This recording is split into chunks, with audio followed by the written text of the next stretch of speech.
The Finder is one of the most important and critical apps on your computer. Do you know how to make the most out of it? Stick around and find out.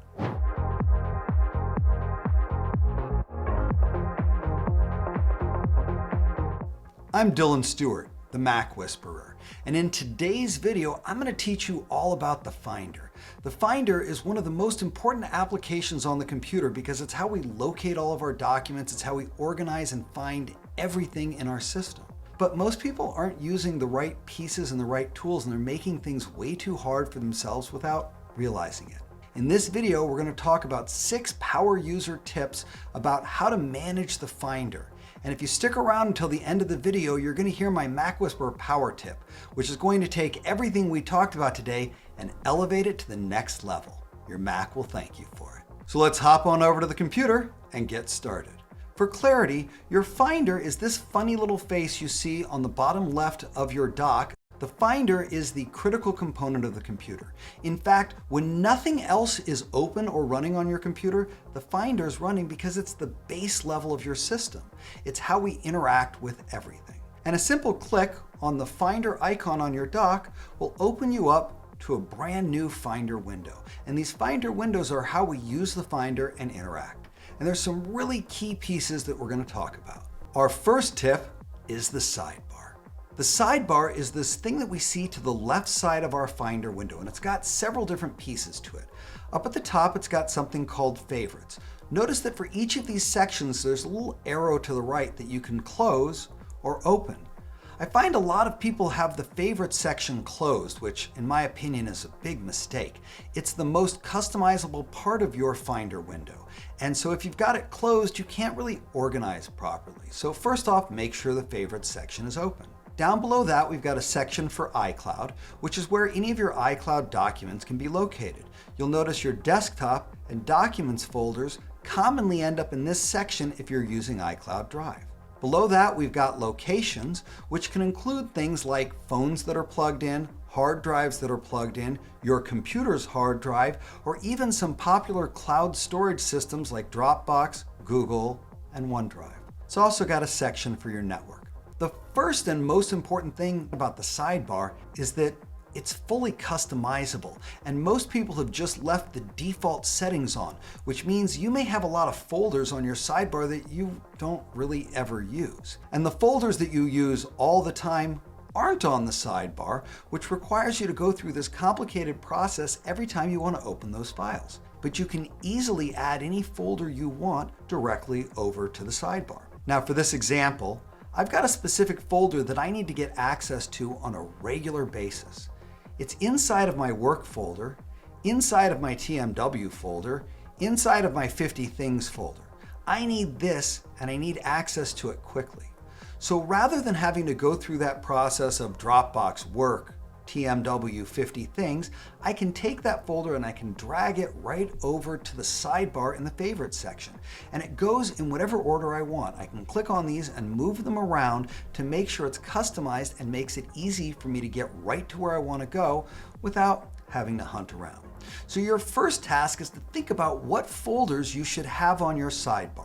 But one of the important parts about the sidebar is because it's customizable, you may have a folder there for a current project, and then when that project's finished, you may want to remove it. This Deck 8 folder is for a project that's now complete. By right-clicking on it, I can choose Remove from Sidebar, and that disappears from that sidebar section. In this way, you should make your favorites the folders you go into all the time. But as always with the different tips that I give, don't create 50 folders over here. That's going to make it really, really hard. Be clear on which folders you need and put only those folders there. And when you're completed with a folder, remove it. And when you need another folder, just drag it over. It's an easy process to customize and simplify your sidebar. It also includes things in the other sections. For example, I use my desktop all the time. So to have it halfway down this list isn't convenient. Even though it's showing up in my iCloud section, I can click there and I can just drag it to wherever I want. You can take your Google Drive, you can add it to the top. Your favorite section is fully customizable, so make it perfect for the things that you use all the time.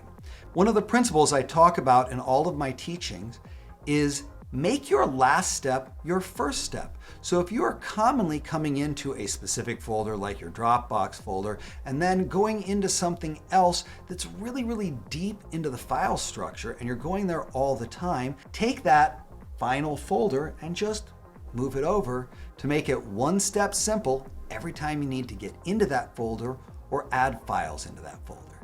Our second tip is understanding the different views of the Finder. On the top of the Finder bar, you're going to notice 4 different icons that we see right here. The first view, the one with the 4 squares here, is called the icon view. And the icon view gives you relatively big pictures and shows everything separately so you can see what things are easily. A lot of people live in this view. I'm not a big fan of this view for 2 reasons. The first reason being, if your window is not sized right, you might overlook things that are right underneath it because you thought that was all you had in that particular folder. It's a flaw. The other reason I don't really like the icon view is because it's not sorted or organized in any automatic way. It's really there for you to move things around into whatever system you want, but they're not alphabetized as a default or set up by date added. They're just kind of chaotically all over the place. So I don't use the icon view a lot, but there are times where it makes sense. The next view that we're going to talk about is called the list view, and it's directly to the right of our icon view. Most people live in this view. This is a view that is really common for people to use because it's got these columns across the top. And clicking on any one of these columns will sort it. So if I click on the name column, notice that the name gets bold, and I see this little arrow to the right that lets me know it's alphabetical by name, starting with A and going down to Z. If I'd like to reverse that, I can click on the arrow and it will now be alphabetical by Z, going backwards to A.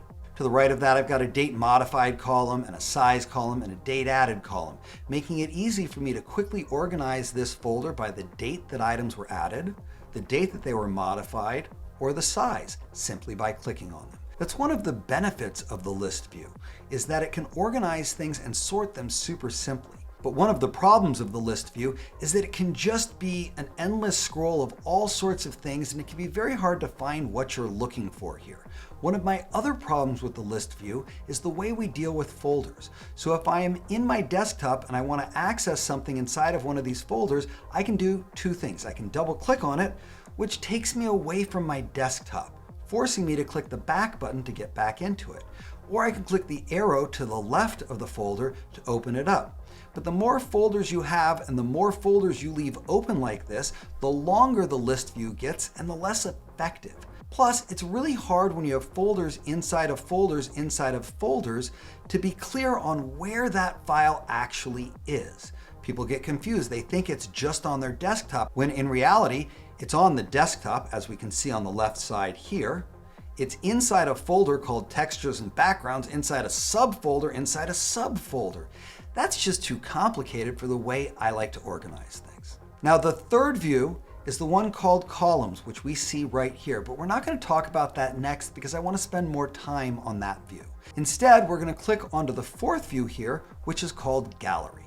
And what Gallery does is it shows you a very large picture of whatever you're clicked on. And then down below here, you can click on any other document and that document will show up in the preview window. This can be very helpful for when you know what a file looks like, but you're not quite sure of what it's called. Simply clicking on anything will preview it right here in a nice big window, making it easy for you to see what's inside that document. You can use the little documents down at the bottom by scrolling with your mouse or trackpad, moving back and forth and clicking on any one of them. But what you can also do is use the arrows on your keyboard to quickly click the right arrow to scroll from one to the other, or the left arrow to go in the other direction. But it's just not the most effective way to organize your Finder. The most effective way is this third view, which is called the Column view. And it's the view that I use almost all the time. The reason I like the Column view is because in addition to showing you the folder that you're in, you can also find the subfolders and the sub-subfolders right from here. When you're working in the Column view, you start on your far left sidebar. So in this example, I'm going to click on my Macintosh hard drive on the left here. Now what I see to the right is the contents of that folder: Applications, Library, System, and Users. When I click on the Users folder, it shows me all of the separate user folders that I've got. Clicking on My Home folder, which is notated by a little house icon, called TMW, which stands for the MacWhisperer.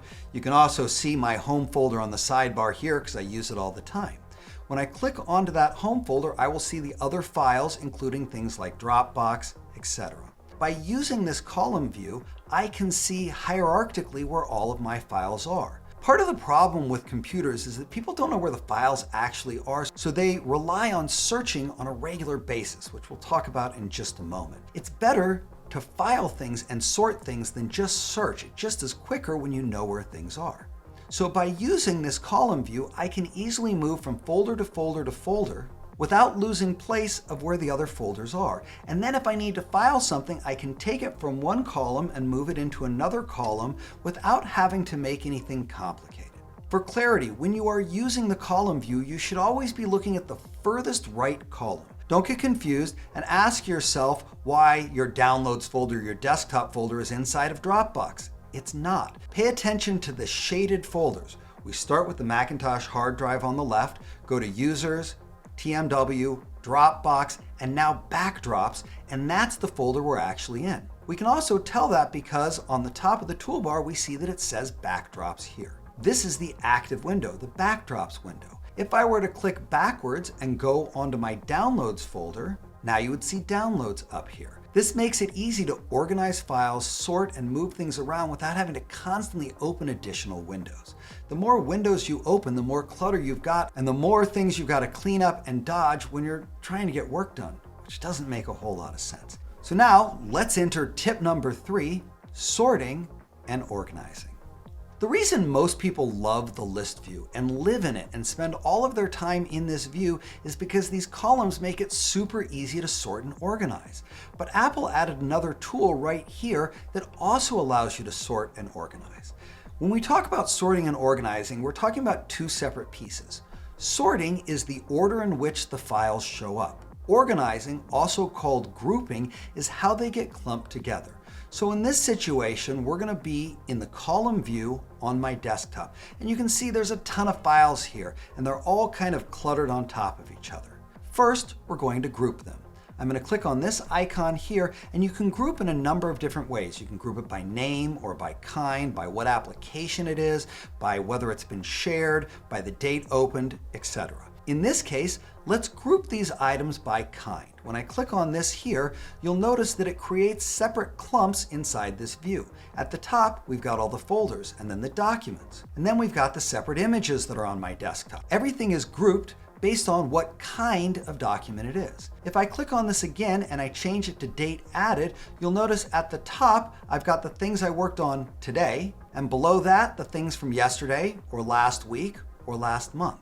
It automatically clumps them based on the date things were added. It could also be set up by date modified or date created or even by size. Grouping things by size can make it really easy to find the biggest files that are floating around on your desktop or in any given folder and allow you to clean up, organize, or delete those big files without having to sort through them in a complicated way. The other piece of this is sorting. So I'm going to turn off grouping for right now. We're going to just go down to none, which leaves things just in whatever order they were sorted. Well, Dylan, what order are they sorted in? Let's find out. If you hold your Option button down on your keyboard and click on that exact same icon, instead of grouping, you get the options to sort. Right now it's sorted by name, but I could sort it by kind. Then it's going to put the folders at the top and the documents underneath that. Holding down the Option button again, I could sort it by date added. Now the things that I worked on just moments ago are right up at the top. Or maybe I want to sort it by date created. Or even sorting it by size to find my big files. You can easily group or sort any folder at any given time. And some people will leave their sorting either on name or date added as a habit. In reality, sometimes you need date added. I'm looking for a folder I just created. But sometimes I need it alphabetical so I know where the proper file is. This makes the column view every bit as valuable as the list view, while allowing you to see more things and also get a better understanding of where your files actually are. Because if you don't know where your files are, then you're going to constantly be searching for them. Which is where we step into tip number 4, searching. Most people that search on their computer will do it by coming up to their menu bar here and clicking on this little magnifying glass, which is called Spotlight. And Spotlight is a great search. It searches your entire computer and the entire internet. So when you type something in, like Burning Man, you will see things that have to do with Burning Man on your computer. Here's a calendar event. Here's some Burning Man websites I've been in. If I scroll a little farther down, I'll find reminders, I'll find folders, I'll find things on Siri from Wikipedia, I'll find movies, I'll find photos, I'll find, oh my gosh, there's too much here. That's the problem with searching. It's so powerful these days that a simple search gives you hundreds and hundreds of results. If you're searching for something in your Finder, a file, a folder, a document, something that you've created, Spotlight's overkill. It's like searching for your red sock, but instead of just looking in your sock drawer, you're looking at the internet at large and being told about every sock that was ever invented. Did you know they had socks in Egypt? I don't care, I'm just looking for the socks. So when you search using Spotlight, you're making it more complicated and you're propagating your lack of awareness of where the files actually live. So if you're going to search for a document or a file in your Finder and you do use Spotlight, I recommend scrolling to the very, very bottom where it will say Search in Finder. Let's click that. This will open up a brand new Finder window with your search term in the upper right-hand corner, and it will only show you files from your computer. But rather than starting with Spotlight, you can just start with Finder because there's our search bubble right there. So when I come in and type in whatever the search happens to be, I have the same capabilities, but I also have some additional tools. Notice that as I started to type, it's asking me if Burning Man is in the name of the file or just in the content of the document. This means, does the title contain Burning Man, or are the words Burning Man somewhere inside that document? These are very different kinds of searches. If you're not sure, just hit the return button and it will search globally for anything that has the name Burning Man or Burning Man as its contents. Coming up here, we can choose to search the entire computer or just search the desktop, which probably is a little simpler if we know that that particular file is on the desktop. In this case, I'm going to leave it on this Mac.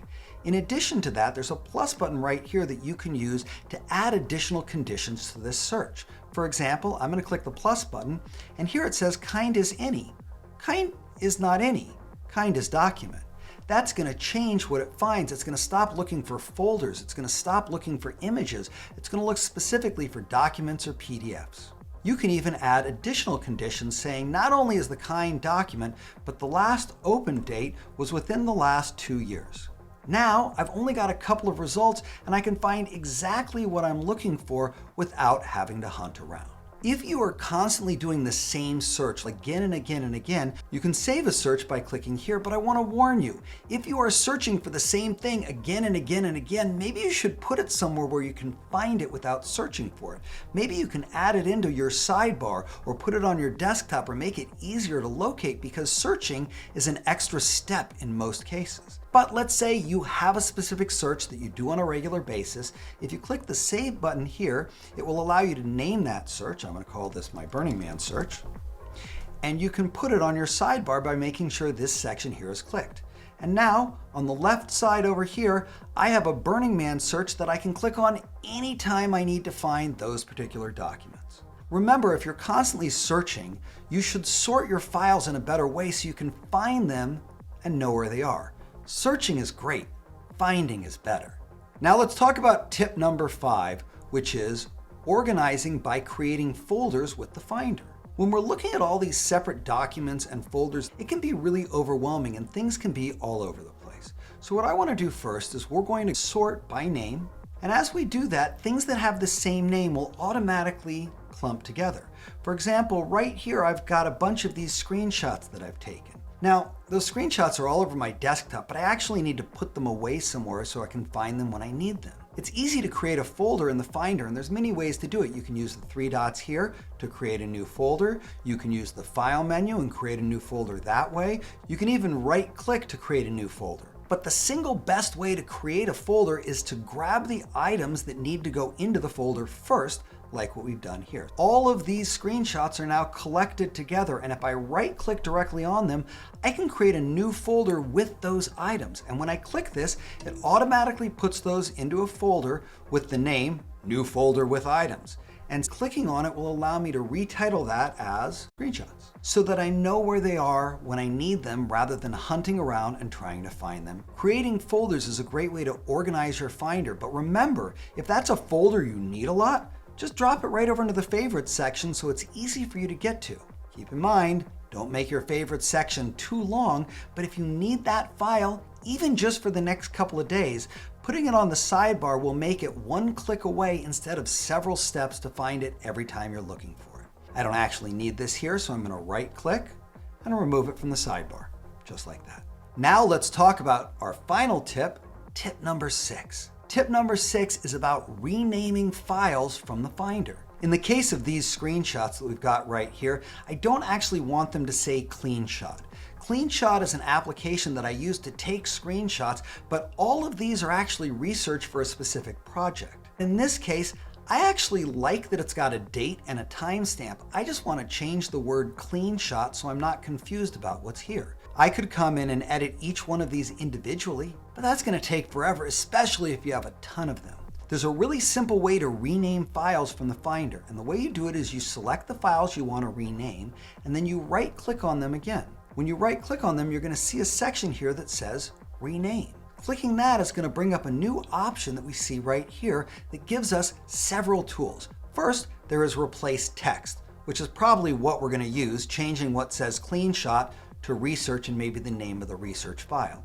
Below that, we've got the ability to add text. This will add on to whatever the name is, either before the name or after the name.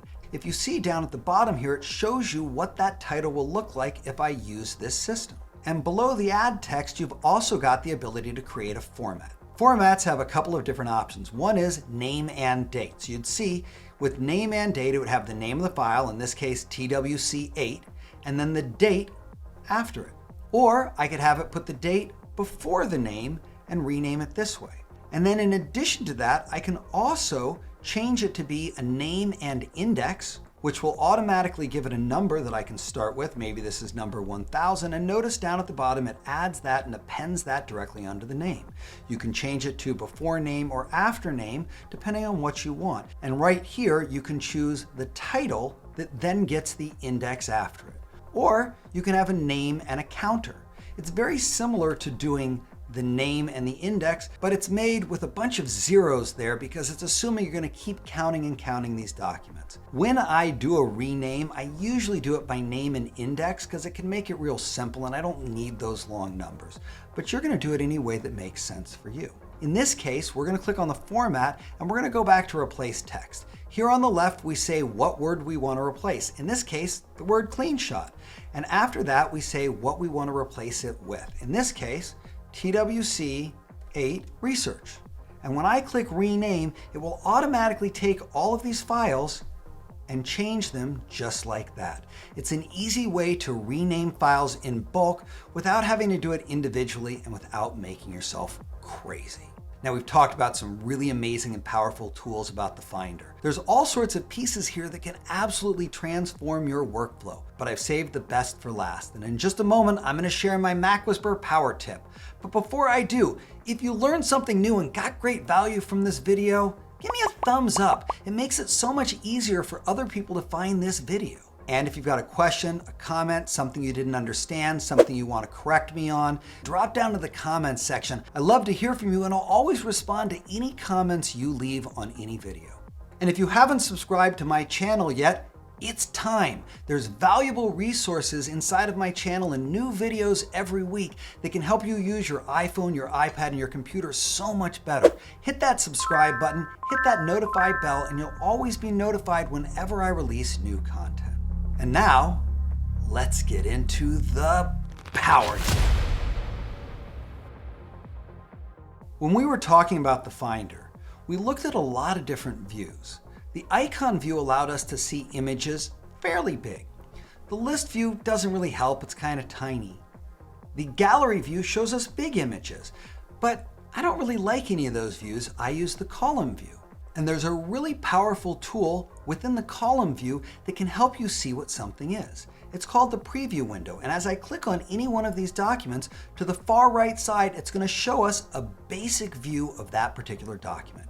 And if I come over to the left and click on this, there's another view. Or if I come over here, whatever it is that I click on, I'm going to see a basic preview on the right side, but that only shows up in the column view. However, there's another trick that's universal. Most of the time when you're filing or organizing things, you may not know what something is based on the title. So your habit is probably to come in and double click on a specific image or document to see what it is and then close it.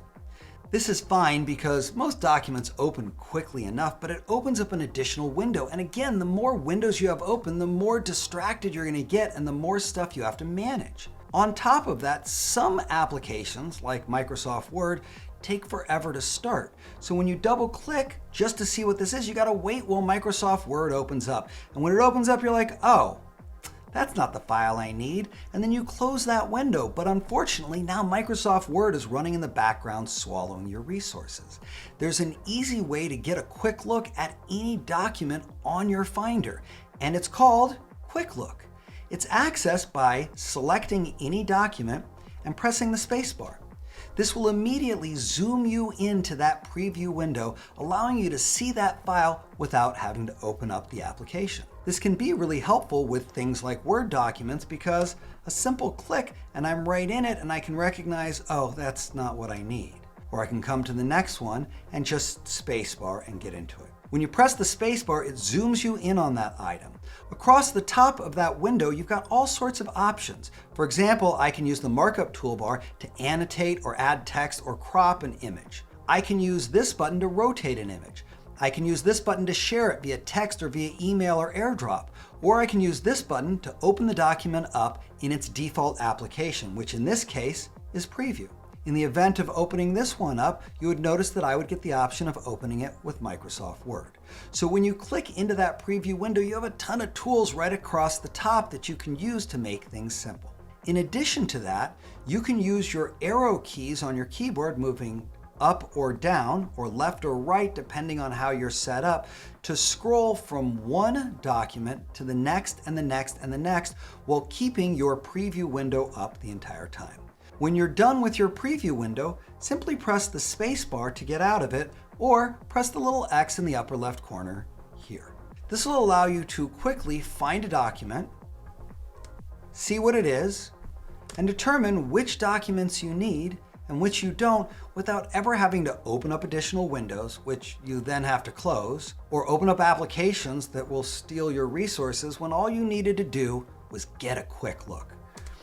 I can't impress upon you enough how important Quick Look is for saving time, because double-clicking on these documents slows down your computer, opens an additional window, creates clutter, and can distract you really easily. Where a simple spacebar press will allow you to get into it, and even if it's a long document, you can scroll right through it on the right side. It's a really effective way to get a quick look at anything.